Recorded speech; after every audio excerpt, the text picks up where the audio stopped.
What is good, Fin Nation? What's good? It's your boy Reason, and we are back here for another one. We are now 3 weeks into season 4 of Tua Tuesday, joined as always by the homie, former FAMU QB Martin, and we're gonna break it down tonight, brother. Man, listen, the people know how I feel, Martin. I got kind of called a little bit of a, I had people coming out. I've been a fan for 50 years and I hadn't seen anything like this, et cetera, whatever. Because I was kind of like, it was the Denver Broncos. I predicted us to win 38-13. Did I predict us to score 70? No, but I would have got the 13 right if it wasn't for special teams. And you know what I mean? Did I expect us to blow them out? Yes, but did I expect them to blow them out by 50? No, but I still expected a 25-plus point win, right? So, listen, this was my whole demeanor. I enjoyed it Sunday night. I was happier than a pig, and you know what? All Sunday, obviously.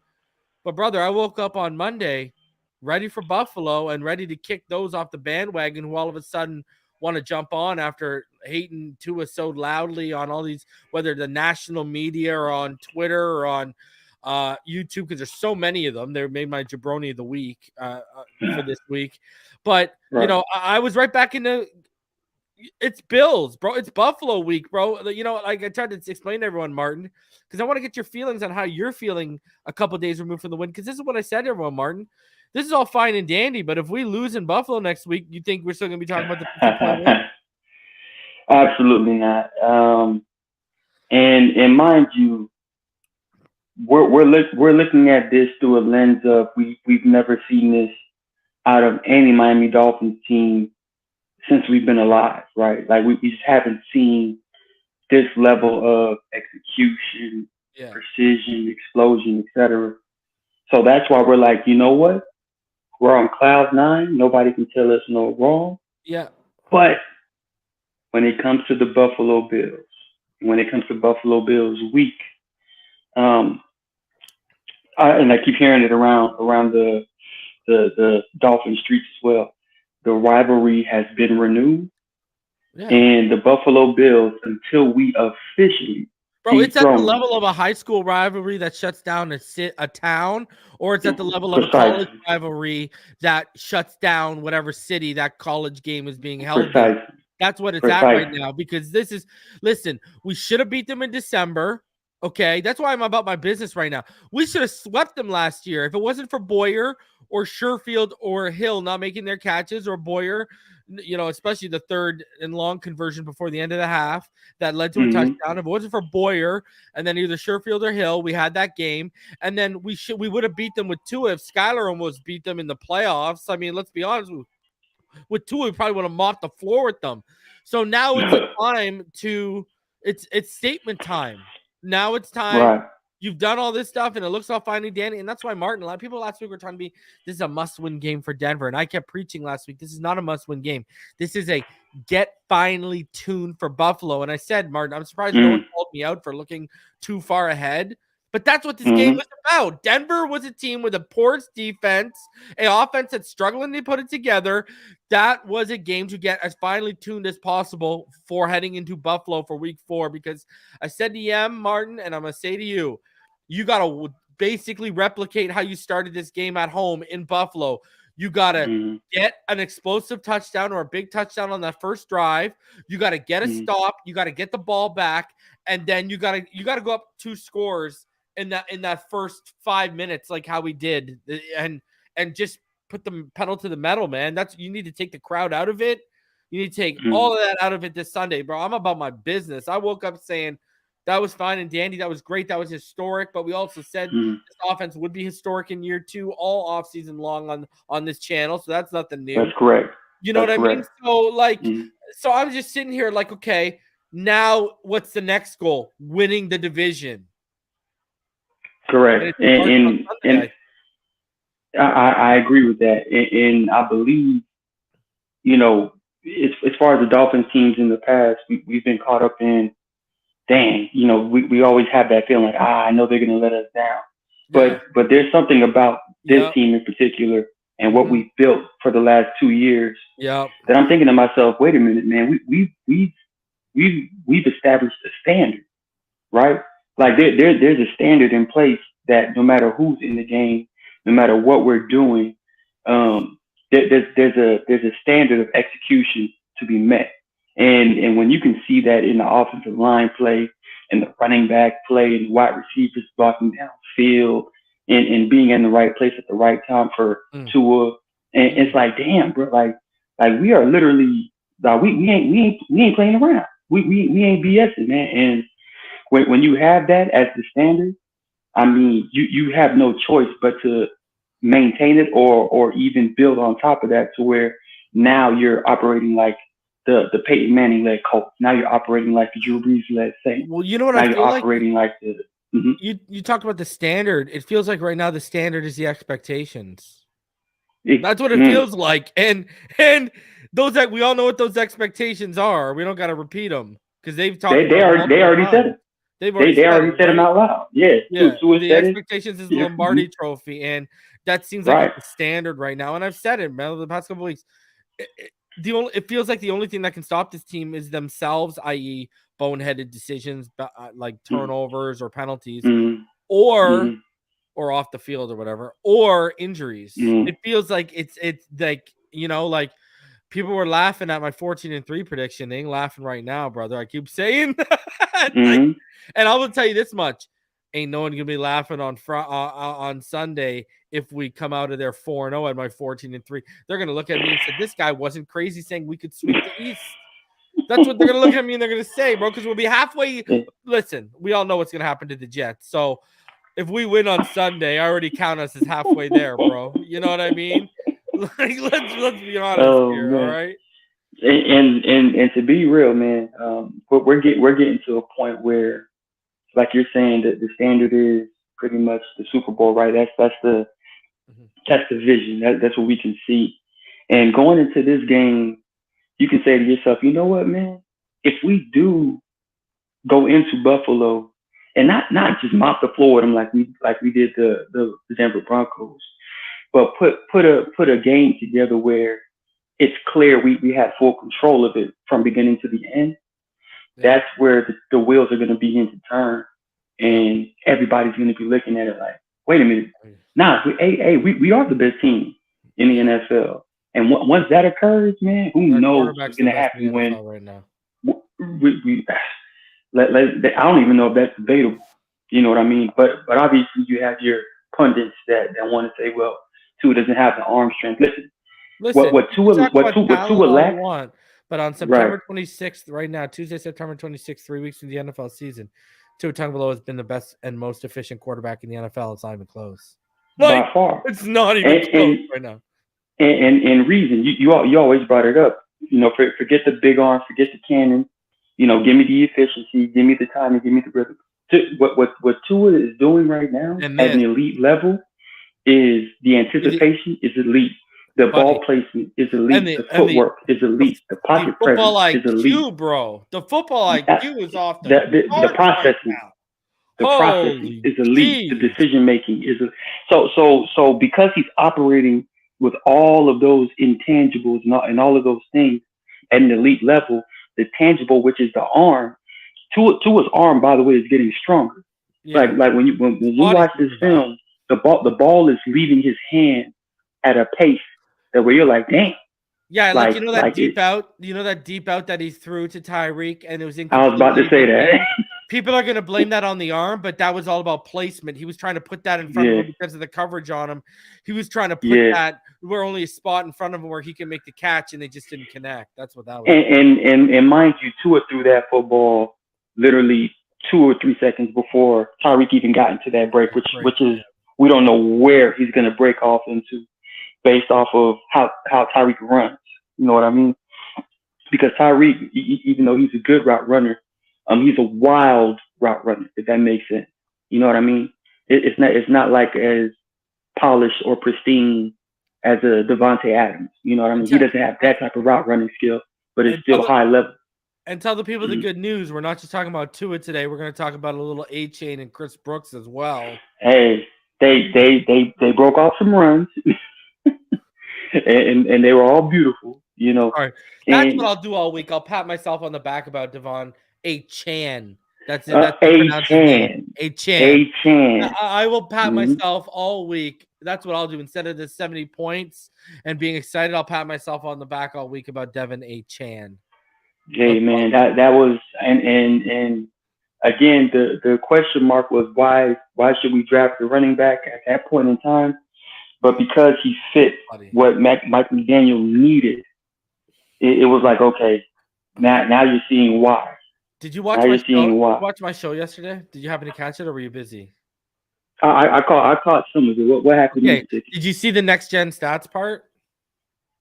For the speed fastest times, the fastest ball carriers. Yeah. Did you see that he's number 5, and this guy got up to over 21 miles per hour on a 3-yard rush, bro? What? I talked to EM because EM hadn't seen that yesterday. I talked to him on the phone. I said, bro, let me tell you this. Okay, on that 67-yard run, he set the fastest time at 21.93 miles per hour. I said, but I forget what it was, but the 5th time is whatever. It's like over 21 miles per hour. I said, okay, he also ran this over 21 miles per hour. I said, how long do you think that run was? He's like, I don't know. I said, bro, 3 yards. And bro, even you could hear his brain explode on the other end. That's disgusting. The acceleration and burst is like that. We always like you hear me in my evaluation is explosive first step. Brother, that doesn't even be explosive first step doesn't do that justice if you can get up to over 21 miles per hour, 3 yards in. I don't think people realize how crazy that is. That's insane. And what that kind of tells you is if we get our blocking in order, like if we know exactly who to block on every given play on the run play, it can go 60 yards every time. Oh well, you know what I mean? Where did that big run go? What did I say the whole offseason? Brother, just get the ball, and when Armstead's out there, run to the left side with him and win. Let's go. I don't care who's back there and what happened, bro. And his vision of seeing the seam before it develops and then accelerating through it as it's developing. It's better than I thought. It's better than I thought. And his elusiveness, and I told everyone was worried about his size and stuff. And I said, you don't understand. This guy's like a pinball with crazy contact balance. And he was displaying that balance at an elite level. Like, and what was one of my keys last week on Friday? Literally, my 3rd offensive key was let Achane loose. That was literally my 3rd offensive key. Let him loose, baby. And what did they do? Take that chain off the collar and let the Rottweiler do his thing, baby. It was beautiful, man. I'm telling you, man. Listen, everyone knows where I felt about Jonathan Taylor, and I'll give an updated stance. You know, I'll repeat it all week so people hear my take. If you remember, we all knew what Mostert and Wilson were in terms of injury, and Ahmed was, and Ahmed's what he is, the postseason performer, and Jeff Wilson's on the sideline, and Mostert's bulked up, so I'm impressed right now, but I'm still watching. And my one thing with Achane was, what did I say about Achane? I'm his biggest supporter in this community. It's not even close, okay? And what did I say, though? What did I say? Subjective, like if you want to keep it subjective, you're going to be biased. Subjectively, you got to say he's a rookie unknown. Well, brother, he answered the phone rang. He answered the call, showed up in 5 minutes, exterminated everything in the house, and walked out. And I'm sorry, man. Like, he answered the call, and I'll even add what Brooks showed later on in the game. If Mostert stays healthy, I want a 1-2-3 punch of Mostert, Achane, and Brooks. And then on top of this, brother, where I'm at, go get that linebacker. And if there isn't a linebacker on the level of a Roquan Smith, y'all have already heard my plan. Make it work. Structure it how you got to do. Make Ramsey make the call. If they're sucking, and it looks like they're going to after last night, Aaron Donald, ring at the trade deadline, because the thing that we're suffering on the defensive side, and I know this is an offensive-based show, we got guys who have been in this defense in the last couple of years who have come up in a system based off manufactured sacks. Yes, they can be natural. Yeah, they can be natural pass or like the zero blitz and stuff, right? You know, right? That too. You know, and I'm like teamed up, right? You manufactured pressure, but they can get pressure naturally. That's why we always say, hey, they're almost there. But for most of these guys, and what does Aaron Donald do? Aaron Donald's a natural disruptor. Don't need to manufacture nothing for him. And it'll alleviate even more for the guys around him. Let Christian Wilkins ball out so you get the compensation. And I mean, I would just load up that defense because we need either a natural disruptor, rusher, or sack getter, but the main thing we need is a linebacker, and I just don't know if there's going to be an all-pro caliber linebacker that's going to be worth the assets. Probably not, man. Honestly, when it comes to linebackers, you just got to luck up in some linebackers sometimes, man. Well, like a Nick Bolton that you spoke about coming out of Missouri, and Leo the Chanel. Chiefs lucked up on him. Leo Chanel. Yeah, we could have had him. We chose Channing Tindall. Yeah, Leo Chanel and Nick Bolton are the starting interior linebackers for the Kansas City Chiefs. The two guys have been gushing about over the last two drafts, and we had a chance to draft either one of them. Youngest and fastest defense in the league right now. Kansas City Unbelievable. Chiefs. So, yeah, man. Again, defense is defense. I think they'll get it together. But at the very least, like you're saying, come trade deadline, if they want to make another splash move, by all means, man, we got a 2-year window. New Attitude says the Dolphins have won three games 3 different ways: a close shootout, a basically grinded out divisional game, and then obviously a blowout. So he ain't lying. He ain't lying.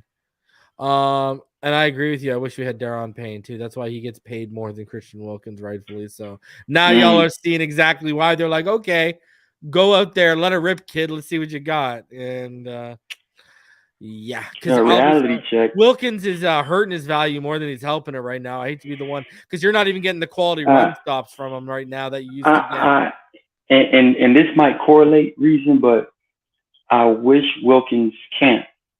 Did not force him out of the trajectory that he was on during camp. Like Christian Wilkins was in a zone during camp, and as soon as he stopped, that's when everything stopped. That whole momentum of I'm going to be the most dominant interior defensive lineman stopped. And I bring that up because now I'm hearing this guy Nick Wright talk about Tua and his opportunity to get that extension and how he needs to get an extension, right? And I'm like, why would he bring this up? No, they're not waiting until right now because he can win the MVP, bro. What does he care about week 3 right now? But what I'm getting Christian at, Wilkins and Tua is they share the same agent, the same one who forced from Athletes First, the same one who forced Jalen Ramsey's move here. Yes. But what I was getting at is, when Nick Wright says Tua's camp should demand an extension, and if they don't extend them, Tua needs to sit, that has nothing to do with a business move. That has everything to do with he doesn't want Tua to continue on this trajectory and this momentum. Yeah. And he sees it in his sights, like, damn, Miami's coming right for the Kansas City Chiefs. Nick Wright's teeth are chattering for what we're going to do to his Chiefs in Germany right now. You can hear his kneecaps shaking like maracas right now, man. There you go. And that's the way it should be, because the Dolphins has clearly they clearly make Stephen A's number 1 team. No, yeah. This has been an interesting couple days, man, because now everybody has clearly jumped on the bandwagon of the Dolphins, and I'm interested to see how they handle so much attention. But I think we have the right leadership in place with the Mike McDaniel, with Tua, and with, like I said, the standard that's been set. I don't think they're going to deviate from the standard at all. I think they're going to keep this train rolling. Mm-hmm. Speaking of the standard, let's get into the standard Tua is currently setting at the quarterback position this season. Mm-hmm. I mean, brother. Come on, son. Let me tell you something, brother. When I watched, bro, when I watched this Tua Tagoailoa film, it makes the 24-inch pythons rise to the occasion. All right, like, I'm gonna tell you this much right now: Tua Tagoailoa is playing the best football in the league at the quarterback position. It's not even close. I mean, it's just fun to watch him right now. The nuanced things you watch in this game.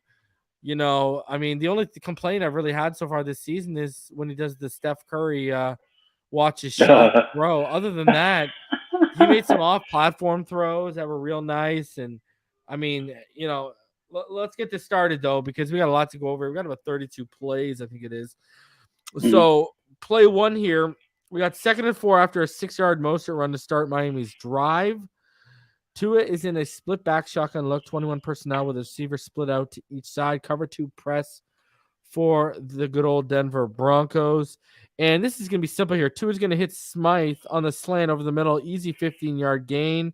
And if you watch Tyreek, too, at the top here, look at how easy his release is. Just swats and goes, baby. But good read, good throw, right decision. And look at how easy that slant just turns into 15. And then the low little whoop, go for a little Superman dive. Yeah, man, this is an excellent scheme as far as how this play unfolded. And the fundamentals are just perfect on Tua's end. He read everything perfectly. He got his head around quickly. And like you said, right read, right throw. Yep, love it. Automatic. 1st and 10 now. Tua, we're going to be in a pistol right here. It's going to strong left, but it's going to shift to a strong right look right there. 21 personnel again for Miami here. Receiver to each side. Quarters for the Broncos. Ingles going to motion out of the snap. Tua's going to fake the handoff. And if you watch, I believe it's Chosen down here at the bottom. His dig is he's going to run a dig, and it's going to draw the corner up on him as well as the safety over top of him. So watch Tyreek finish out his post over top of the defenders, and it's wide open. Tua's going to see it and hit him over the middle. It's going to let Tyreek do the rest and run for a 54-yard touchdown right there. Look at Chosen just draw it up. And we'll see later on multiple times why Chosen draws that attention, huh? The speed of Tyreek is unworldly. But it just looks like the safety didn't even try at the end. He was terrified. Yeah. Kareem Jackson was terrified. He was like, "Oh no." but let me tell you something about this play too, right? This is what's so unique and what's so cool about Tua in this offense. Literally everybody knows Tua is a timing rhythm passer. And when you got this right here, right there, once he hits that back foot, that safety did exactly what he was taught to do. Yeah. When Tua hits his back foot and you see an in-breaking route, jump it. And he did. However, and he hitched the protection. He hitched it too. Yeah, but look at he did the slide pump in the hitch towards that in-breaker too. Watch. Right? Yes. There it is right there. See? Because and he then knew. He came back. Yeah. Exactly. So it was one of those rare moments where everything worked out to perfection as far as anticipating, reading it properly, and just having the best protection. Look, Tua did exactly what he was supposed to do. The protection was perfect. And one last thing, Isaiah Wynn's anchor on that play was something to behold. Left guard right there. Left guard right there. Yes. Isaiah Wynn, boom. Look at that. Nothing. Locked, baby. Nothing. Locked out. Boom. That was it right there. Yeah. So that was an A+ play all around. Execution. Design. And the celebration was hilarious. It was like Tyreek was in a mosh pit celebrating. All right, 1st and 10 after the Broncos punt, and Mostert starts to drive off with a 15-yard gain. 2 in the gun, empty backfield. We got like a 1-by-3 set here, 21 personnel, cover 6-2-4 for Denver. Good coverage, and 2 is going to take Mostert on the drag for a quick 5-yard pickup. Tua taking what the defense gives him, whether underneath or over the middle. Any positive play is a good play. I love the patience here, too, from him. Mm-hmm. And honestly, this play was just well read by the Denver linebacker Singleton. He's underrated in my opinion as far as what he does for that defense. He's the only player on that defense that you can tell goes hard every play, and he read that well. But still, Tua got it out quick. But it was well read by the Denver defense, so not much to gain on that play. Yeah. All right, so Dolphins, they're going to be at the Denver 35 after a 26-yard Achane run. It's 1st and 10 here. 2 is in the gun. Got an empty backfield. We got a 2-by-3 look right here. Cover 6 for the Broncos. They're going to drop to cover 3 look. Achane is going to motion. Mostert is going to basically throw a block and run that quick out. Tua is going to target it. He's going to hit him for 9 yards. Mostert's going to make a man miss, and then, man, he looks like an absolute handful to bring down, right? Like, he's a tough runner. Jeez. He's a tough runner, man. The only thing I'll add here is, watch the release on Smythe. Smythe does get released to the second level, but I don't think he liked the safety over top of the crosser, and that's why he didn't like the Smythe read. Right. Tua from left to right went from read 1 to read 2, which was Smythe, to read 3. And that read 2 with Smythe, it was a small window, and the window was small enough to where he was like, I don't think I'll take that one. So let me just dump it off to my guy so we can just keep the ball moving, keep the drive alive. But that Smythe window right there, that's when he went from 1 to 2. Right there. That window is there, but he's like, you know what? My guy underneath is wide open. Give it to him. Let him do his thing. And most of it is just a beast after the catch, bro. Oh, my God. He's just getting it going, man. He's difficult to bring down, bro, for his size. He ain't lying, bro. He put in the work on the body. It's showing. 2nd and 7 now. 2 in the gun. You got Achane out there. He's going to be to his left right there. You got 12 personnel. Hold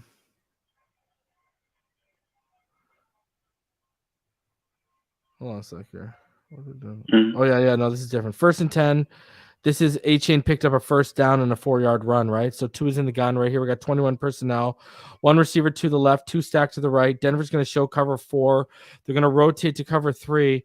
And this is just a jet sweep toss to Mostert out of the right slot for a 3-yard gain. Again, short gain, but Mostert looks like an absolute animal trying to bring him down here, right? I know. Same as usual. And one thing that stood out to me most about this play is this rookie tight end that we had in Julian Hill. Yeah. Like, they played him a lot. He got a lot of snaps.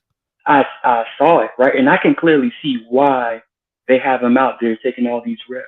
He is an excellent blocker, bro. Yeah, whether it be in the pass protection, run game, he goes balls to the wall to his assignment. And he does it at a high pace and a high frequency, bro. I really like Julian Hill, man, as a blocker. But there's more to be seen for him as a receiver, though, and I think we're gonna see that down the road. All right. So now it's 2nd and 7. We got 2 in the gun. Achane there to his right. 12 personnel with a wide receiver split to each side. Cover 4 for the Broncos. Craycraft's going to motion, and Tua is going to fake the give to Achane, and he's going to bootleg back to his right side. And Tyreek's going to come across and flare out into the flats, and Tua's going to hit him for an 8-yard gain and the 1st down up that right sideline. Beautiful play call. And I'll tell you what, this again, super efficient play. But that play action is hard as heck. Look at that. Tua sold it all the way, looked through the hand fake, whipped his head around, boom, dropped it off. Easy. Bro. I mean, the play calling, it's like just keep the drive going and just keep the sticks moving. Yep. Everything's just positive play after positive play. Yep. And like I keep emphasizing, reason the 4 major keys to a successful offense is that first 15, that 2-minute offense before you get into the halftime, that offense coming out of halftime with corrections and revisions, and then that last 4 minutes of your offense to either go up or tie the game. And I'm just saying, bro, the Dolphins do it at a high pace, and it's Tua orchestrating this for real. I mean, I don't know, man. Like this is obviously, you hear the comparisons coming out right now in regards to the Rams and stuff, and it's just, greatest show on turf. It's just unbelievable. It's just unbelievable. I love every minute of it too. So, and I got to correct myself. I said earlier on that 3-yard rush, it was that nullified rush that we're going to look at. It only ended up being a 3-yard rush, but it was 23 yards he got up to. I was like, wow, 3 yards and Jesus. So we'll look at it though. But craziness. So over 440 of you in the room, smash that like button. Subscribe if you are new. All right. So now it is 14-7 after Achane scored a rushing touchdown to end the last Dolphins drive, and that was followed up by Broncos touchdown. We got 2nd and 16 after 6-yard loss on a run by Mostert. Starts to drive, 2 in the gun. Mostert to his left, 1-by-3 receiver set, 11 personnel, cover 6, 2-4 for the Broncos. They'll drop to like a cover 3 post snap. Julian Hill's going to motion here, and Tyreek Hill is going to get free of his release and being given tons of cushion over the top as Bassie takes Berrios and Jewell takes Julian Hill underneath. Tua hits Tyreek on his in route, and he makes a man miss a few extra yards, and then the 19-yard gain here. But again, watch Berrios and Jewell and Julian Hill take that coverage, man. Right? Like he gets released, coverage taken underneath. Surtain's got that big cushion, and he just comes underneath it, and he finds the cushion in the zone, and then just comes underneath it, man. So perfect read, perfect throw. Whew. Perfect read, perfect throw. Tua's processing it. Man or zone, it don't matter. They're killing you right now. Oh, buddy, it's so high level. Look at that, right over the defender's outreach too. Love it. Perfect read, perfect throw. And when you see the guy view, man, this definitely is Kurt Warner-esque when it comes to how early he just releases the football and it just gets there. It gets there every time. People, that is how far is that throw from where he threw it to where the ball that's went? Left hash to I just 5, 10, 15, 20. So let's say that's about a 30. So he's he's throwing from the 35. He throws it to the 35 from about the 11. 24 plus it's about, what is it? 19 yards, but it's far hash, so it's probably like a 25-yard throw. Yeah. Yeah. And the reason why it's so crazy is because if you all think about the distance and the timing that the ball has to leave his hand in order to meet Tyreek right there. I mean, see, what's funny is like when you talk about people who watch the quarterback position, a lot of people, unless you break it down like we do or whatever the case is, they don't even take into account throwing cross field. They think it's just straightforward, right? It's just 15 yards is 15 yards. They don't realize throwing across your body, et cetera, right? Vertically it's 15 yards, but remember we're talking about a field that's 53 yards and a quarter, right? Plus sideline to sideline. So you're talking about, if you break that down into a third, what is it? 20 is 60 yards. So it's a little over 17 yards, right? It's a lot of math. It's a little over 17 yards. Yeah. Yes, and he's already, a quarter of a way there. So it's a lot of things going on right there. But crazy throw. Agreed. 1st and 10 at Denver's 40 after a neutral zone infraction on the Broncos was followed by a 17-yard Mostert run. 1st and 10, 2 in the gun. We got Mostert to his left, 21 personnel for Miami. Tyreek in that, wing back look they've been giving lately, motioning him out of. And one receiver out to the right, quarters for Denver. Hill's going to motion out at the snap, and Tua's going to hit him on the deep out route for a nice 17-yard gain. But good old Connor Williams shows up, brings it back. But it was a great throw in anticipation and drive on the football. Connor's going to counter. And you really see Connor. I'll show y'all because I know people are like, that's a bad call. I can show you Connor. He hooked. Yeah, he hooked hard. Mm-hmm. Yeah. He hooked him. Yeah. But, that doesn't negate the actual play. We see it. That was a heck of a throw, heck of a read. He had to end the deep end or the deep out But right there, you can see it. 10 out of 10 times he's going to Tyreek when he has the option. And man, what a throw! What a throw across the field to the sideline. Perfect timing. Boom, just like that. So yeah, Connor gonna Connor though, right? Yeah. Hey, but mind you, Either a fumble or a bad penalty. I hear you, but the blocking is still, for the most part, sound. It's solid. Yeah, When it's solid, it's solid. Yeah. My concern is, will we have him for the Bills game? And if we don't, can Liam step up? You know what I mean? That's my concern. Moving forward. That's a valid concern. 1st and 20 after the penalty now. 2 in a split back. Shotgun look. 1-by-2. Receiver set. 21 personnel. Cover 4 for the Broncos. Mostert's going to motion to the right. And Tua is just going to take him out of the backfield. And the blocking in front of him is decent. 5-yard pickup again. Raheem is real difficult to bring down right now. Look at this. People losing helmets trying to bring this man down. And that's a defensive tackle. Big Ronnie boy. says, look at how much space they give. The cushions are ridiculous at times, bro. And they don't realize we can eat them underneath, and we got the speed that can eat them underneath and turn it upfield on them. Cushions aren't as, they just, defenses haven't figured this out. That's what you're seeing right now. Like, that's the result of it. All right. 2nd and 15, 2 in the gun. We got Ingold to his left.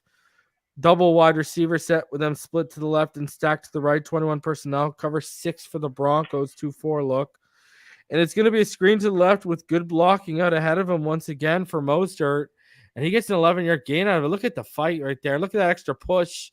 You see Armstead with that little extra push at the end just to squeak open the hole a little bit more. Awesome play right here, man. I love to see everything open up right in front of you when it comes to the blockers. Yeah. That's good stuff. That's good stuff. I love that play design. 3rd and 4 now. 2 in the gun. Achane to his left. Trips bunch to the right. 11 personnel for Miami. Cover 2 for the Broncos, but they'll shift to a cover 1 shell. We see the bunch concept is going to open up Berrios underneath on the out route, as the low defenders are going to take Craycraft and Hill. And the high defender, again, what you mentioned, watch the cushion that Berrios is going to have out of this. It's going to be an 11-yard. Speaking of cushions, Ronnie, look at the cushion because of the bunch taking the defenders the way it does. The high defender, look at the cushion on Berrios on that out. And Tua IDs it, processes it, hits it, and that is an automatic 11-yard gain. Tua taking the sticks, baby. But again, he's IDing the cushion out of the bunch. And I mean, that's a good read. That's a good throw. And that's high level processing right there, man. Yeah. And what the Dolphins did really well on this one as well is the tempo to get to the line of scrimmage, to not allow Denver to get their defense set up correctly. And then obviously from that, he had the safety playing damn near 10 yards back on the main read. And the ball just flew out into his hands. Perfect. In stride. On time in stride. First down. Woo. Ric Flair, baby. Kevin Harlan. Woo! 1st and 10 now. 2 is in the pistol. 2 receivers stacked to the left. Hold on a second. 2 receivers and 1 to the right. Tyreek is... Oh yeah, we're gonna see that motion right there. And listen, watch what you're gonna see here with Smythe. If you look at last week, instead of him being the motion man, like if you see Tyreek Hill, right? Look at Tyreek. They didn't use him as the motion man off that wing back look. Right. They use Smythe now as the motion and they toss it.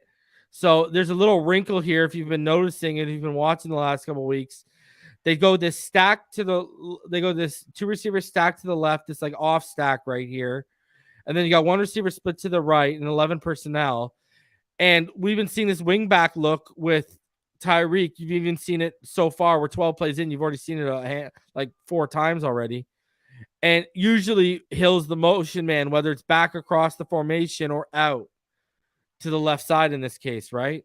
Mm-hmm. And look at what happens. Now they motion Smythe back and set him. And then look at this. He's a lead blocker if Achane needs it, but Achane doesn't need it. And it's nullified here. It's going to be nullified by Connor again, and it's a blatant hold. But a reason why I want to show this, not just because Achane's so explosive, this is the one where he got up. This was the 5th fastest timed speed. This is the one where I was talking about earlier where it ended up being a 3-yard run, but it should have been the touchdown run. This is it. Where he gets up to like over 21 miles per hour. So what I wanted to show here too is watch this. I got to give props here. See, you see that? Look at Jackson looking for work, bud. Are you serious? Watch Jackson, the right tackle here. He's gonna get out. He's chip out. And he's looking for work, and he got his man. He got him, got him, baby. Come on, Austin. So I had to give Austin his props on even though it's a nullified play, but gets out, gets his man, boom, gets him. Love it, baby. I truly believe the difference between this year's offensive line and last year's offensive line was there was never a definitive guy to block on plays like this. There were always like, who do I get? Who do I get? Now, when you see a play like this, as soon as the ball is snapped, he doesn't block the guy directly in front of him. He sheds off of him and goes directly for the guy that he needs to get to per the players that need to block whoever they need to block. So it's awesome to see the offensive line executing such an elite level. And I want everyone to understand what we just broke down there for a second. What we broke down there was basically a false key. Okay. They had been look at what they had done with Tyreek all game, and they had put on film, and they threw you a wrinkle and they got a toss and a touchdown out of it. They set you up with the false key that Hill was going to motion out. That's what they expected, but they sent Smythe across as a lead blocker. Now, why does that matter? I'm going to show you why it matters. On this drive, there's a play where it matters again when we're talking about false keys, but I believe it's this drive. Is it this drive? Yeah, it is this drive. So we're going to get to that in 2 plays. So let's start off here now. So it's 1st and 17 after the penalty. 2 in the gun. Achane to his left. 1 wide receiver to the left. Trip stacked to the right. I think we got 11 personnel once more. They got that off stacked, right? They got that trips off stacked to the right now. 11 personnel, cover 6-4-2 for the Broncos. And you're going to see Berrios is going to motion here. 2 is going to fake the handoff, and he's going to bootleg to his left. Pressure immediately in his face. Off his back foot, he hits Tyreek on the drag for 11 yards. And I will say this, brother. That pressure forced him, but you come back and watch this, guys. Follow Berrios right now. If he did not have that pressure up the middle, Berrios comes wide open over the middle on that vacated space on the in route, but Tua is forced to make the Tyreek throw. But what's even more impressive is the pressure comes in, his face, off balance, on the money, but it's designed like that. I get it too. But man, if that edge rusher didn't come off and bailed back into coverage and took Tyreek underneath, all the way. It was Berrios all the way, baby. And even though we missed out on Berrios because it was just a really good play by Randy Gregory right here. Yeah. Look at Tua's calm, man. He doesn't hesitate. He just I don't have my boot. Okay, pressure, baby. He's got pop. Poison the noise. Let's go. You know what it is. All right, so this is what I want to get here too. So we got I formation right here. It's 2nd and goal after 10-yard and a 4-yard run by Achane. I formation for Miami. You got 2 under center, 2 receivers stacked to the left, 21 personnel. And you know, they're gonna what they're gonna do here is they're gonna fake the end around of Tyreek, and Achane is gonna chip. And then he's going to come free in the backfield. He's going to flip him. Tua's going to flip him the ball, and Achane is going to take it in for 6. That was a nasty play. Okay, now why does this matter? Great call, great design, and execution.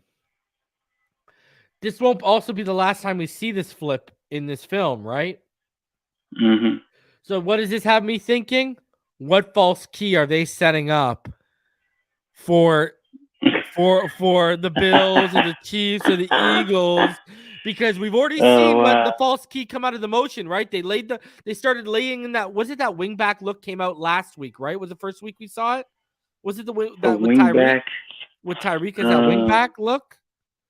I can't recall. I think it was last week was the first week we saw it. And I mean, now it's like McDaniel knows the counters are coming, and he's already preparing the counters. It's just like he's preparing for the counter that's coming for this offense. He's already plotting for new wrinkles that can take everyone by storm. Look at this, baby. Look at that. Oh, look at Tua. Just right there. And obviously when it comes to that play right there, man, it was a heads up, or excuse me, it was a wall there for Achane. Yeah. But he just went off all instinct as soon as he got the football. Oh man. He was like, I gotta get into the end zone. Let's go. Mm-hmm. It was all just elusiveness and vision, baby, from that point on. One more time, because it's so pretty from the God view, huh? Especially when you watch it through his head. Look at the work. Just whoop. And look at 1 man miss, 2 man miss, 3 men miss before he gets to the end zone. It's unbelievable right now. And that ain't gonna be the first. Oh man. No, we ain't done with Achane today. Don't worry. We ain't done. So it's 21-7 now for Miami. But then Denver, they get that field goal, and Miami got the ball back now at their own 25. So it's 21-10, I believe, right now. And then this is after Miami couldn't get the first down on those 4 straight run plays, right? And they turned the ball over on downs, and then Denver followed that up with that 3 and out. Remember where they got the ball on our half of the field, and then they had to punt. So now this is after that. All right. So it's 21-10. It's 1st and 10 from the Miami 14 after they punted, after they got the ball, after we turned it over on downs on 4 runs. And you got 2 in the gun. Moser to his left, 2-by-1 receiver set. They say screw the run, let him loose to 11 personnel. Cover 2 for the Broncos. Barrios, he's going to motion to the left boundary here. 2 is going to fake the handoff. Tyreek is going to get released to the second level where the nickelback Bassi clearly thinks he has help. And 2 is just going to hit a wide open Tyreek on the deep crosser for an automatic 15-yard pickup. Now, Tyreek's knee was down, but he continues to play through it, and it would be brought back to the 29 there. But I want you to, we come back to this. This man is moving. I know. We'll let it play out. He's ridiculous. He's an alien, bro. So when we bring it back here, though, what I want to highlight here is look how quickly Tua processes the broken coverage and just bang, the ball is out after a quick reset fake. And you'll see it multiple times where he'll have the quick reset and release after a pump. Yeah, you see it a bunch of times in the film. And look at this, like the fake reset, bang, out. He's just the release and the trigger is just so quick. You know what I mean? It's that was an underrated throw by Tua. It was as far as just using all arm and identifying exactly what was going on and just trusting. And the ball literally just fired out of his hands. He's spinning it on this play right here. Look at that, boom. And it's ridiculous. Bam, that's a ridiculous throw. Yeah. That's a ridiculous throw. And you see it because there's a couple times where we're going to see earlier where he draws safeties up with a pump, or he drives a corner or a linebacker up with a pump, and then bam, resets and the ball's out. And it's like, oh my God, man. I messaged Nick today and I was like, man, I'm watching this all 22. And I said, every time I turn it on, this man goes Super Saiyan, God Super Saiyan. It's unbelievable. It's ridiculous. Just such a quick trigger. So 1st and 10, Dolphins in the gun, Moser to his right, 2 receivers stacked to the left, 1 to the right, 11 personnel for Miami. We're gonna have a cover 6 dropped into a Tampa 2 look for Denver on this play. Tua doesn't like the coverage. He's gonna see Hill's bracket. He's gonna take Mostert underneath the brackets on the flat route, who turns it up the sideline for a few extra and an 8-yard gain. But what stood out to me most on this is the trenches. Isaiah Wynn and Austin Jackson took care of business right there. Both of them had their single blocks up, and stifled both defensive pass rushes. Isaiah Wynn right here, you ain't going nowhere. Done. You ain't going nowhere. And Austin, and then Austin Jackson.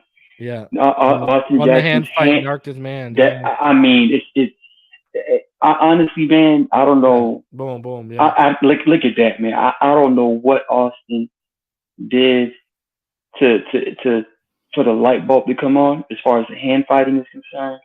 But he's literally looking like a top 5 right tackle. It's good, ridiculous. It's good. Mm-hmm. All right, 2nd and 2 after the Mostert catch. 2 in the gun. We got a 2-by-2 receiver set with 2 split to the left and 2 stacked to the right. 11 personnel. Quarters for the Broncos, but the safety's going to creep up and shift it to cover 3. What a job. This is what I'm talking about here. Watch this quick trigger and release, gentlemen and ladies.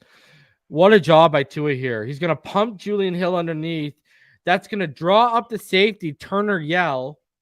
And that's going to pull over the linebacker here up in the middle, Jewel, on a few false steps, which is going to open up the tight window throw to Tyreek on the in route.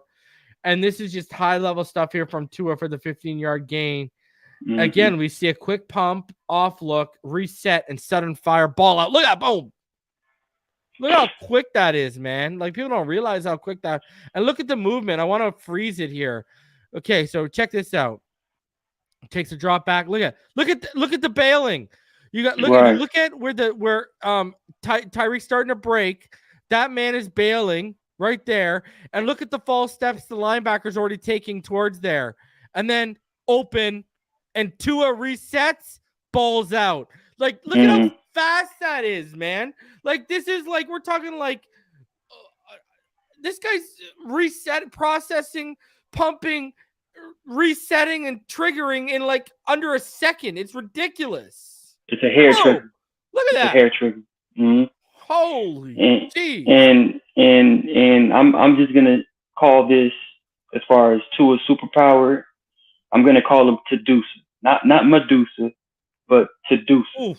Because every time he just stares down a specific player, he freezes the whole side of the field and has guys convinced that that's where he's going. Yeah, because he's toyed with them. He's played with those flats, those underneath Smythe routes and Mostert routes all leading up to this, and it sets up these windows. He plays with you, man. He toys with you. He's literally out here like a puppet master. It's crazy.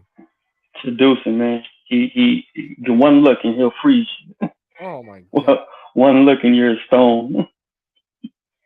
This is next level stuff sometimes when you watch it. Jesus. Yeah, man, I got high level stuff here from Tua for the 15-yard gain, man. Just high level stuff. That quick pump off look, reset, and sudden fire. It's just ridiculous. 1st and 10 now. Tua's in the gun. We got Mostert to his left, 1-by-3 receiver set, 11 personnel for Miami, cover 2 for Denver. Mathis is going to be tight on Craycraft's slant, but Tua's still going to target it in the window for completion 13 yards. This is the play where Craycraft would get hurt. Looks like he comes down directly on his shoulder right there. Yep. Dolphins would then go ahead and make it 28-10 on this drive after a Mostert 9-yard run, followed by a neutral zone infraction for Denver, which then is topped off by a 20-yard Mostert touchdown run. Craycraft is going to be out for a few weeks for sure. That's either stinger or dislocation. I don't know. It might be a dislocation, to be honest, because the way he came up, if it was a stinger, I think he would have lifted his arm like but he just held it. So I know that might have been a dislocation. But on that play, I still noted it as a redemption catch from Chargers week, because remember, he dropped that one play that led to that Tua interception. If you remember that on Chargers week, right in the breadbasket, right in his hands, and he dropped it. And then the next play, Tua threw up that interception to J.C. Jackson. Look at Mathis on his back right here, bro. Like, look at this. You said Mathis? Look at isn't that Damari Mathis on his back? I'm pretty sure that's Damari Mathis on his back. No? In the trenches? On Craycraft right here. Look at. Oh yeah. Look at him. He's like on him, bro. Like, look at him. Like Donkey Kong. Bro, like those things that blew up Yamcha. You know what I'm saying? Like, You know what I'm saying? Those little things that like clasp onto Yamcha. Look at Damari Mathis, bro. What the hell is this? Bro, that's hilarious, bro. You know what I'm saying? Yeah, Like, bro. and look, he drove Went his for a whole ride. body. Yeah, and then he drove his whole body weight on the shoulder. You know what I mean? Yeah, that's a wild play by him, man. Bro, that is crazy. Look at this. Look at this, man. Look at this. Oh my god. He went for a ride, bro. Yeah, he went up the river. But that was redemption catch by Craycraft, though. So yeah, last play of the game, but it was redemption catch. All right, Denver would then fumble after that Mostert touchdown on the last drive, and Mostert would then punch it in for a 3-yard run, and it's now 35-10. Denver would then score a field goal and make it 35-13. Miami would run the clock out with the final play of the half. So now we're into the third quarter after the Broncos start the half with a punt. 3rd and 3 after a 6-yard Mostert run followed by a 1-yard Mostert run. 2 in the gun. Mostert to his left. 1-by-3 receiver set, 11 personnel. Broncos going to show cover 2, but drop to like a cloud 1-3 look off motion and the snap. And 2 is going to look off to his left. He's going to see the defender crash up the middle, and he's going to hit Tyreek on that shallow route for a 9-yard pickup. Good idea and decision right here by Tua. Right. And there was a split second for Braxton Berrios. I thought Berrios ran a heck of a route to get open right there. But Tua didn't necessarily have his eyes in that direction. It was more so reading the left side of the field. And he caught Tyreek late. And that's just, it's just the right read, right throw right there. So, yeah, I agree. We'll take it. Great protection on that play, by the way, because they gave him time. Mm-hmm. Tell him. Yeah, right there. Great protection. Look at the entire offensive line. Protection. Boom. And look at Tyreek protecting himself after the catch. Brother, if we could protect Tua in this Bills game.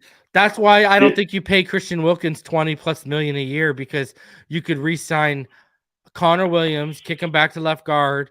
You could re-sign Hunt, because you're not going if Wynn keeps playing at this level, you're not going to be able to sign all 3. Plus, you don't know what's happening with Austin Jackson. So we might be in a position where we need a center and a right tackle this offseason. So it might make sense, And I'm not going to front. If Austin Jackson maintains this level of play, I would entice him to come back and sign, not for a major deal, but for a proven deal. Like Neil says, with the tape he's putting out, you got a feeling that some team desperate for protection is going to pay him some more than he's worth, right? Damn. We'll see. When we get there, we'll get there. But he's having a heck of a season so far. Let's just win right now, Yeah. 2nd and 3 after a 7-yard Mostert run. I formation for Miami, 2 under center, 11 personnel. Chosen tight to the left and Hill to that side as that wing back look again. Cover 2 for Denver. Hill's going to motion out to the left. Play action. 2 is going to try to hit Tyreek on that deep out. This is what we were talking about earlier. He's trying to put it out in front of him where only he can make the catch due to how tight the coverage is on him, and they just can't connect. It's incomplete. People are going to blame this on arm strength, but this is just this is placement. That's all this is. Look, the timing on this is extremely challenging, and mind you, Tyreek, he had his hand on it, but that's an extraordinarily difficult catch. But either or, both Tyreek and Chosen were in the same vicinity, and Chosen had like the easier route right there. I probably would have went Chosen on that play. I probably would have went Chosen. But from what I can see, I would have Chosen. But Tua just went with the tougher throw. That's pretty much what happened on that play. So. I hit the. Let's see if we find out where we're at. I don't know where we're at right now. Okay, this is still the second quarter. That's second quarter. So here we are. I found it. There it is. Yeah, I found it. All right, so that's just about placement. That's how Tua throws that route, right? Especially in that coverage. Right. That's how Tua throws that route with that tight coverage. I mean, anyone who's watched the film knows that's how he throws that route. Right. Again, we've seen them connect. They connect 9 times out of 10 on that route. You know what I mean? I agree. I think that was a tougher throw to make, But Chosen was also an option on that play as far as the timing is concerned. A quick out to Chosen probably would have worked as well. I agree. Mm-hmm. But we're talking about the trust factor, right? Right. He trusts Tyreek by far. Mm-hmm. But I agree, definitely. Yeah, it's almost like a high levels concept right there. Mm-hmm. Outs overlapping each other. That's a hard route to connect on, regardless. Yeah, but yeah. You're right. Shot. Chosen's a read too, but he's just we've seen him make that throw to Tyreek multiple times, so I ain't gonna hold it against him, right? So, all right, 3rd and 3, 2 in the gun. Moser to his right, trips bunch to the left. One receiver split out to the right. 11 personnel for Miami. Cloud 3-1 look for Denver. Tua is going to have options off this snap. He's going to have Julian Hill on the speed out underneath, Berrios on the deep hook, or Cedric Wilson on the shallow crosser. Tua is going to look as if he's going to target Julian Hill, but the pressure is going to take that passing lane away at the bottom of your screen when it happens. So what's he going to do? He's going to step up in the pocket. He's going to make the off-platform throw to Berrios after causing Drew Sanders to half ball step towards the shallow crosser as as he read across the middle of the field towards that route before hitting Berrios. Great play by Tua here. I just felt like there were so many nuanced things here, even with the play breaking down. I mean, look at, I just thought a lot of stuff went on, and you even see it from the broadcast view. Really puts it, I think, into highlight here. But again, I mean, you're going to watch this. He's going to look at the bottom of the screen. He's going to look off the hill on that speed out, but the passing lane is going to be taken away. You're going to watch the defender come in his passing lane and watch him step up in that pocket, make that off-platform throw. And look at, see, he caused right there. You see with that drag, right? With that shallow crosser with Cedric, you see he caused that false step. Watch Drew Sanders right there. Yeah. False step. And then he caught him rocking, and boom, there it is. Yep. Like, there's just a lot of nuanced things to this throw, man. Like 100%. It's a high level throw.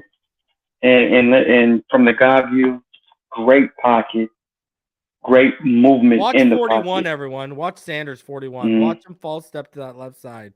Right there, caught him. Right. Caught you flat-footed. Boom. There you go. Right. Oh man, because Tua could have taken that underneath shallow to Cedric, but he took the harder throw off platform. I love it. The confidence. This guy's oozing machismo like Razor Ramon right now. It's unbelievable. It was a great play by Tua. Again, great pocket presence, great movement in the pocket.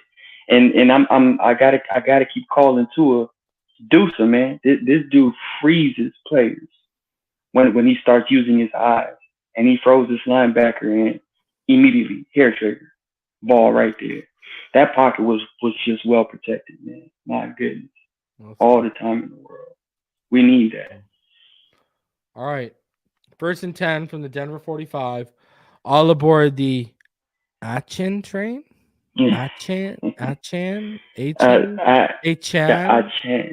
Achane. No. We'll get it right sooner or later. The Achane train? No.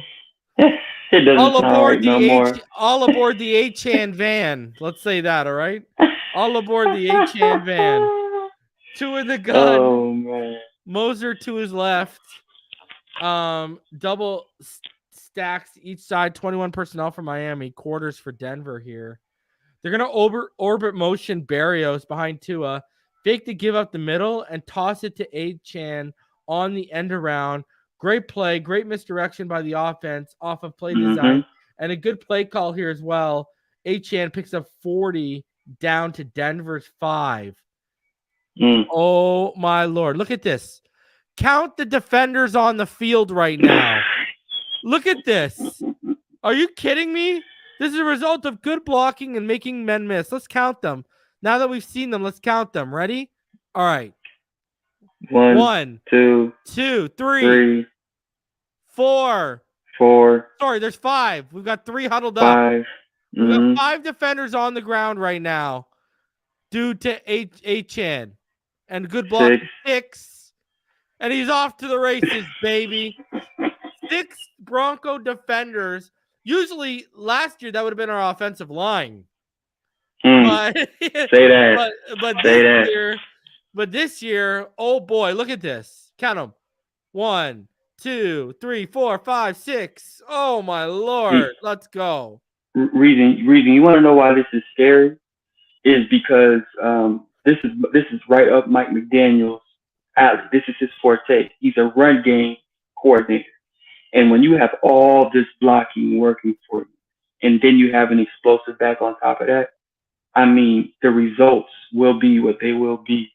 And the misdirection on this play was perfect. The blocking downfield was perfect. Even that Julian Hill peelback block early on in that play on the God view, perfect. But the only negative about this was Connor Williams' non-contact injury. As soon as he got out the block, he just fell. He collapsed because of the groin injury. And someone said all aboard the Achane tram.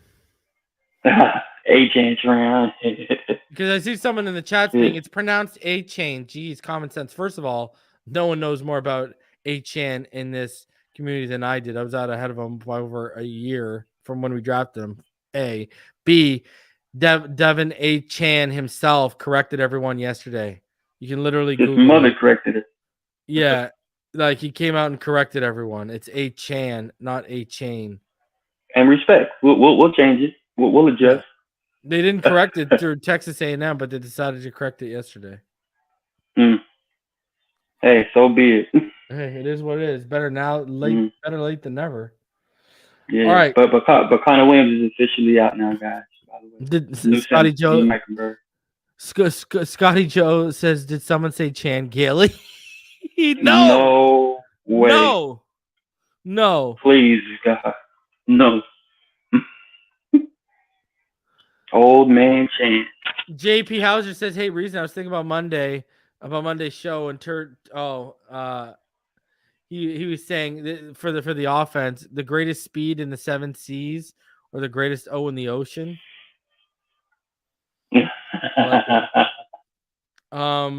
Two in the gun, first and goal, 12 personnel for Miami. Tyreek in the backfield to his left, 2 receivers stacked to the right, 1 to the left. And we're just going to see Julian Hill really isn't even ready for throw out of his break on the speed out, and it's incomplete. Man, Tua had Smite, though. Woo! Yep. Did he ever have Smite on that corner route?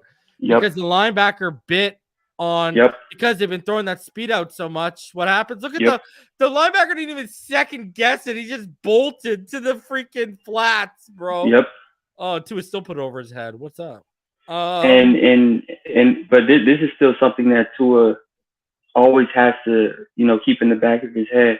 No matter where you are on the field, and no matter how simple the concepts may be, you still have to make the correct read and the correct throw. And this was like a pick and catch touchdown with Smite. That would have been so easy. But I'm glad it didn't happen because it led to our guy getting his 4th touchdown, right? Or it led to one of the 4 touchdowns. By most respect to history. So all good. Still worked out.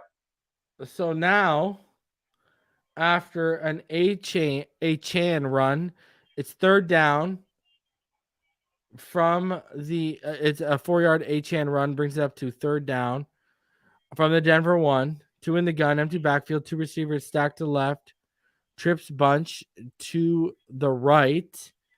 And Tua's going to try Tyreek on the back shoulder fade, similar to last week, but it's a little too far out of reach for Tyreek, and it ends up the completion. But, man, it seems like they're going to have this throw a lot in their bag this year if they want it. Like, this is just, Tua's wishing he had this one. This is just the placement isn't great there. You know what I mean? So, I love the decision, but I don't necessarily like the routes that were bunched up right there. Yeah, the underneath because Barrios is in the line of vision as well. Yeah. So maybe you do Tyreek on the back shoulder and Barrios in the back corner in the back pylon of the end zone, and then have Chosen just round it off and sit. So you can have 3 options there. But I agree. I love the back shoulder though, man. That's one of my favorite routes to throw ever. It just works automatic. And it feels like if the placement was a little bit better on Tua, then it would have been good there. Potentially, yes. I agree. After Mostert would then punch it in, like you mentioned, after the incompletion and made it 49-13. Miami gets the ball back off of a Denver fumble forced by Javon Holland. All pro right now, baby. And 2nd and 3 after 7-yard Achane run. 2 in the gun, 21 personnel with Achane to his left, a wide receiver to each side, and Mostert motioning off the line to the right. We got cover 6 for the Broncos here, 2-4. Tua's going to fake the handoff. If you watch Chosen, he's going to split the seam on his corner route in an instant. But Tua clearly doesn't like the safety over top, as he's going to come back that way after looking off Tyreek due to the coverage.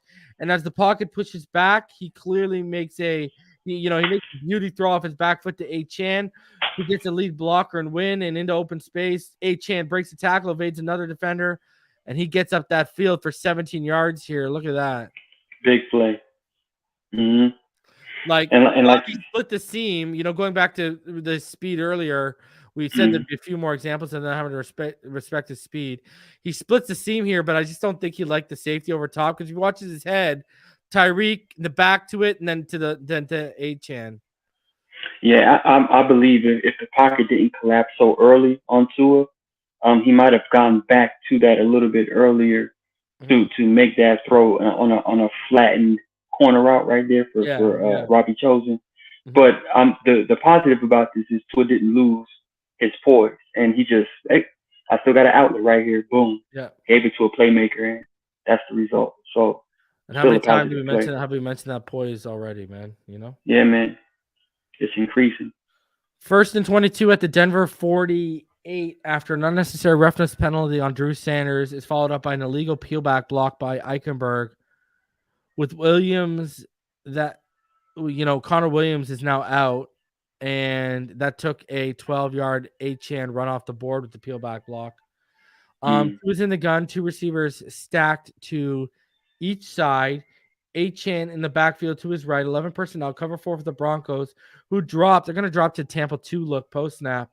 Julian Hill is going to motion out, and watch this again. Tua is going to pump the wheel and come back to Tyreek over the middle on the short dig route for 7-yard gain. Thank God he didn't target Achane in that space up there, because he slipped. Because that he might have been salivating, but he slipped, right? Because there's a lot of space. But, man, again, that pump and boom, back over.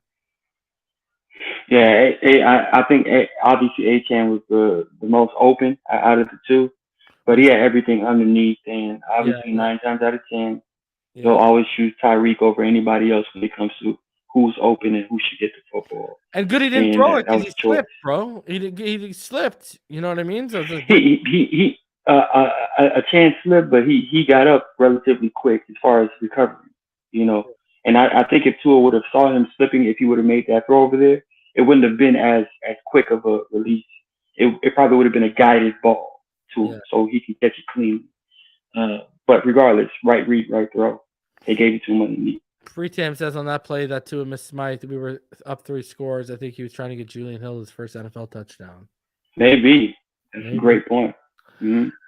So now it is 2nd and 15. 2 in the gun. Moser to his left. Chosen split out left. Barrios in the right slot with Hill outside of him on the right boundary.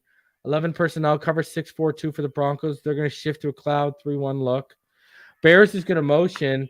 Tua's going to fake the handoff, and he's going to look off Julian Hill's shallow cross, and he's going to make a big boy throw coming back to Tyreek on the deep dig with Mathis draped all over him and safety over top. Tyreek drew the defensive holding on the 19-yard gain, but what a throw. What a catch here. Absolute freaking dime. And, man, if you are excited about De'Von Achane, smash that like button. Just like very tired of doing this is saying, man. But, man, you look at this, and, again, using Julian Hill, you know what I mean? Like moving defenders with Julian Hill. And, sure enough, and boom, there. Look at that throw. Oof. Man, this is the reason why this is so impressive is obviously the protection is there, but this is Tua's third read. You saw right off the play action, he was reading. He went to a second read, nothing there, stayed calm in the pocket, and just threw a laser, keyhole accuracy into Tyreek Hill, and man, beautiful. First down, big time play, big time throw. All right, 3rd and 7. After back-to-back Moser runs, lose a yard and then gain 4. 2 in the gun, Moser to his left. 2 receivers stacked to the left, 1 split to the right, 11 personnel. Cover 6-4-2 for Denver. Julian Hill is going to motion here. 2 is going to look off Tyreek's matchup because the coverage is so good, tight to the sideline with the safety over top. So he's going to take Moser on the swing right out of the backfield. He gets a block from Julian Hill up the left side, and Raheem the Dream does the rest, and he makes one man miss, gets that good block from Honey Nut Barrios. And I mean, you saw right before there, he put, if you go right back here, he puts that corner Basie on a poster right here. Oh, I mean, honestly, bro, what a great display of speed, burst, elusiveness, and balance when Moser kept his feet in. After that one juke move, 49-13 Miami. Now after Sanders converts, what a play by Moser here, brother. The determination, though. And what stood out to me most about this play, Denver gave up. Yeah. Denver gave up. There were literally no guys pursuing him right here. Like if you go back to the field view real quick, Reason. Look at when Mostert makes the catch, and look at everybody excluding Drew Sanders, who was chasing Mostert out of bounds. Nobody was pursuing the football. Oh, yeah, nobody. Look at that. Yeah, walking. It's like, yeah, bro. They kind of carving us. Yeah. Yeah, they kind of quit on it, man, and it's a shame because you never want to see that in the NFL because you always want to get the best out of every team so you can beat them soundly. But we drove them to this quitting. That's the thing, you know. Yeah, it was an. It'd be different if they came out like that. We drove them to that. So. That's true. That's true too. 2 under center, I formation for Miami. 2 receivers stacked to the left, 11 personnel. Cedric Wilson's going to over motion to the right side. They fake a look like they're going to toss it that way on an end around, and again, Achane is going to get it flipped back to him after flipping back to Tua himself in the backfield, and he's just going to do the rest with great blocking to lead the way. Man, it just walks in basically. It's not disrespectful by Mike McDaniel to go back with this play again, but it's more like, damn, bro. He's showing it on film twice. He's setting you up for something here. I don't know what he's setting them up. To watch it, I think he's setting them up for a flea flicker out of this. I think there's I think there's going to be a backhand flip. Everyone crashes back to Tua, and then boom. What else? They got to be playing.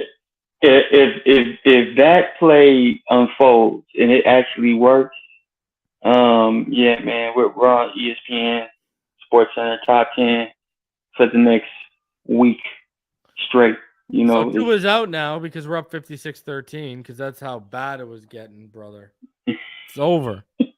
Yeah, over. And now Mike White is in, and after his first drive was a 3-and-out. It's still 56-13, 3rd and 10. 11 personnel. Brooks to White's right there in the backfield. Chris Brooks, that is. 2 wide receivers stacked to left, 1 out to the right. Cover 4 for the Broncos. And Chosen absolutely eats Surtain's lunch on a stab step to the outside and then keeps going vertical and is gone for a 68-yard touchdown here. Look at the stab step right here. Just boom, eats him. Gone. Oh, my Lord, brother. And then he even runs it out like a Madden game, being horizontal with the hands on. That was very Deshaun Jackson-esque. Deshaun Jackson after that miracle in the Meadowlands, number 3. Hey, look. The play design on here, the route design on here is immaculate. And when you see it from the field view, the same thing that we caught this defense with on the first touchdown to Tyreek Hill, they bit on it again. The safety bit on the deep end route right here by Barrios, if I'm not mistaken, and he just jumped it. That's and not only did he jump it, Justin Simmons up means, you know, right? That was a huge inactive for us, also for Denver as well, as far as what they couldn't get done on the back end. And Chosen's heavy route is so nasty, but like it was just that's like on the level of street basketball the way he cooked them. PS2. So I Him. mean, big play, and now. And it's a hell of a toss by our guy Mike White. Perfect in stride, man. Right, on time in stride, right there. Oh, love it. All right, keeping it rolling. We ain't done. Wow.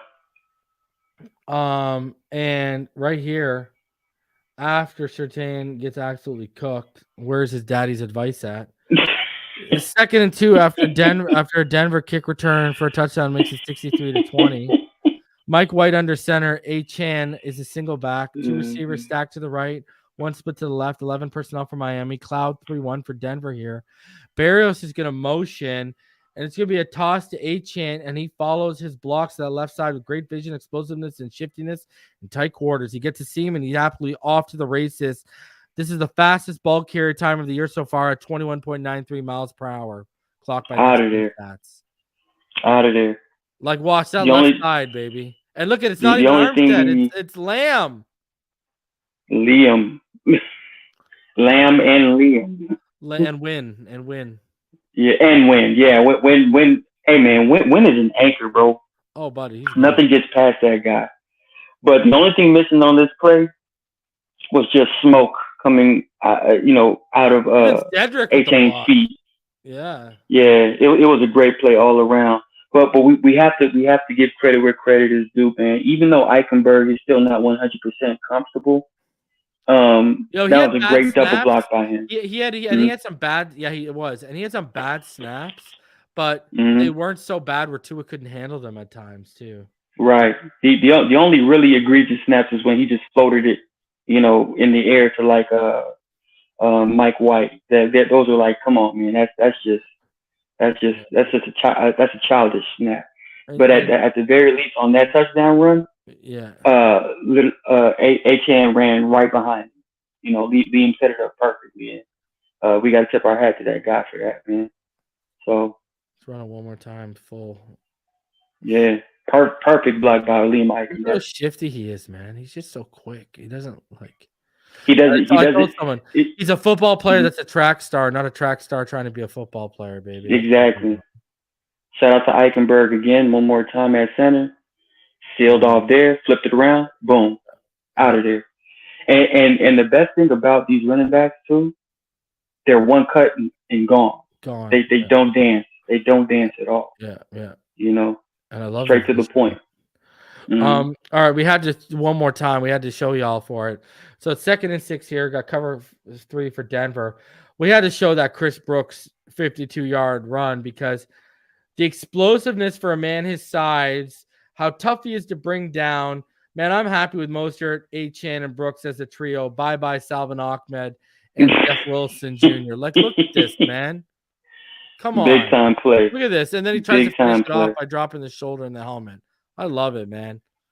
Give me Mostert, Achane, and Brooks as a trio and go upgrade that defense with a linebacker or a natural sack getter, pass rusher, or distributor on that front. That's what so that 90-plus yard touchdown that he got through in camp that turned a lot of heads, that wasn't a fluke. This guy can actually, get it done. And I'll tell you what, bro. He reminds me, and somebody mentioned this. So I was like, damn, bro, that's pretty accurate. He reminds me, Chris Brooks reminds me of, ironically, Terrell Davis. As far as looks like the way he runs looks like he runs like Jerome. What's Jerome? Jerome Bettis. Oh nah, man, nah. Jerome Bettis was a bowling ball, bro. Like look at Jerome Bettis. Look at the way he holds it. If you watch it from this side, watch it how he carries. I'm talking about his style of running, bro. Watch it. Watch how he carries the ball and holds it. Tell me this doesn't look like Jerome Bettis coming out of the backfield. Prime Jerome Bettis. Watch this, right? Boom. Look at how he's holding the ball. It looks like TD to me, man. It looks like Terrell Davis, bro. I'm just saying. Like as far as the run style, like the acceleration, the running through arm tackles, the decisiveness, straight line speed. It reminds me of Terrell Davis, bro. He's a big boy. Big boy. Big boy. And one last time, reason. If you can get to that field view for me one last time, that downfield blocking by our wide receivers made this work even more. It made it work even more. Look at all of our wide receivers in the beginning of the play. Every last one of them. Blah, blah, blah, blah, blah, blah, blah, blah. Every last one of them got their hands in there. And again, this is why we kept all of our wide receivers the way we kept them. This is why Wes Welker coaches how he coaches. Yeah, they can catch. Yeah, they can run routes. I like that. They can Jamal be in Lewis. position. I like the Jamal Lewis comp. Jamal Lewis.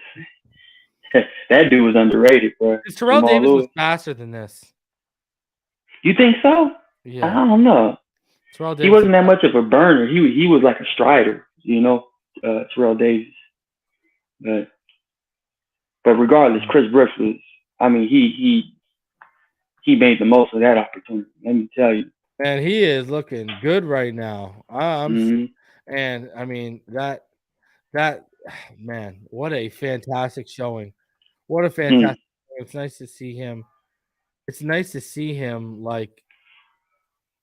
It's nice to see him. Wow, I just looked it up. Terrell Davis ran a 4.72. Yeah. Chris Brooks ran a 4.58. So he's faster. Let me see what Jamal Lewis, because I like that comp. That person made. Oh, Jamal Lewis was like a 4.4. No, Jamal Lewis ran a 4.58. Oh, same thing.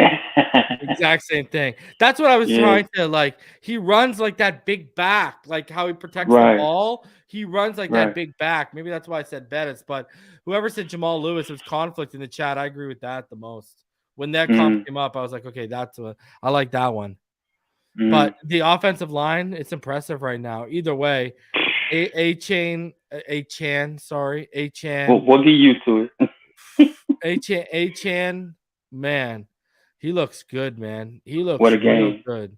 And Mostert, he's showing up. As long as these three can contribute, listen, keep it moving. Sky's the limit. And go upgrade this defense and go get some more Fangio personnel.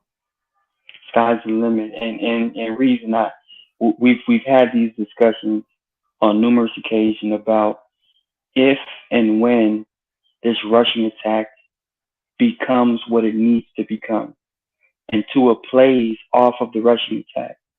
This is going to be one of those offenses where we saw 350 yards on the ground, 350 yards through the air. That's anomaly, yes, but consistently, if we get over 100 yards on the ground, over 250 through the air, consistently, there isn't going to be one game where we're going to be out of. And the more I keep seeing this offensive line play, the more I'm convinced that Mike McDaniel is who we thought he was. He knows how to position guys exactly where they need to be, and the designs are immaculate, man. It's poetry in motion. You know what I mean? It's beautiful to watch. Run game, man. I'll be honest, Kevin, because he says Achane is E. Smith. I see more. I'm gonna be honest with you, bro. I see more work done and like Barry Sanders blended than I see Smith, because the way Barry used to pinball and bounce and how quick he was, and that's what I see a little bit. And I see the work done in terms of the size comparison, So. And call me crazy for my comp with Tua, but the blend that I see from Tua right now is Warner and Brady. It's Warner. Brother, can I be honest with you? Can I be honest with you? Mm-hmm. Breeze never anticipated at this level, bro.